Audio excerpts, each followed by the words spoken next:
गणेश खानवटे या तरुणाची सामाजिक संदेशासाठी तुळजापूर ते अयोध्या, अयोध्या ते केदारनाथ सायकलवारी।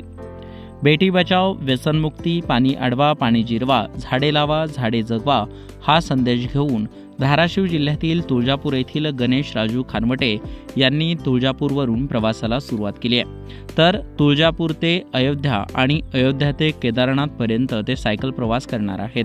दरम्यान अयोध्या येथे प्रभू श्रीरामांचे दर्शन घेऊन ते केदारनाथ येथे 6 महिने ध्यानधारणा करणार आहेत। त्यानंतर ते परतीचा प्रवास करणार आहेत। नमस्कार, मी गणेश राजू खानवटे, राहणार तुळजापूरचा आहे।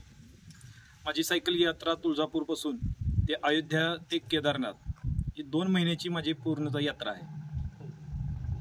तर ह्या यात्रेचा उद्देश असा आहे की आज या समाजामध्ये मुलींवर बलात्कार, अत्याचार वाढत आहेत, ते कुठेतरी थांबावं यासाठी बेटी बचाओ हा प्रसार मी प्रत्येक गावागावामध्ये, स्कूलमध्ये, कॉलेजमध्ये करत आहे। दुसराच माझा उद्देश आहे, संदेश आहे की ते म्हणजे व्यसनमुक्ती। आज आमचा युवक देशभक्त कमी आणि देशीभक्त जास्त झालेला आहे।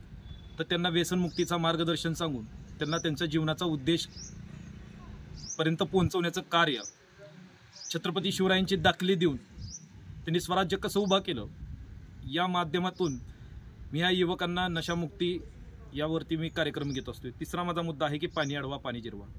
आज आपण बघतोय की कडक उन्हाळ्यामध्ये आपल्याला पाण्याची टंचाई जाणवा लागली। ते का जाणवा लागली? कारण आपण त्याचा उद्देश पाठीमागे एकच आहे की आपण पाणी वेस्ट घालत आहोत। एक पुडी खाल्ली तर आपण त्याच्यावर पुडी खाऊन थुकायला कमीत कमी 1 लिटरचं पाणी आपण वेस्ट करतोय। तर ते न करता आपण योग्य त्या ठिकाणी आपलं पाणीचं प्रमाण यूज करा आणि पाणी जेवढं होता होईल तेवढं वाचवायचा प्रयत्न करा। तिसरा माझा मुद्दा आहे की झाडे लावा, झाडे जगवा। आज जे पाऊस पडत नाहीत त्याचं मुख्य कारण आहे झाडं न लावणं।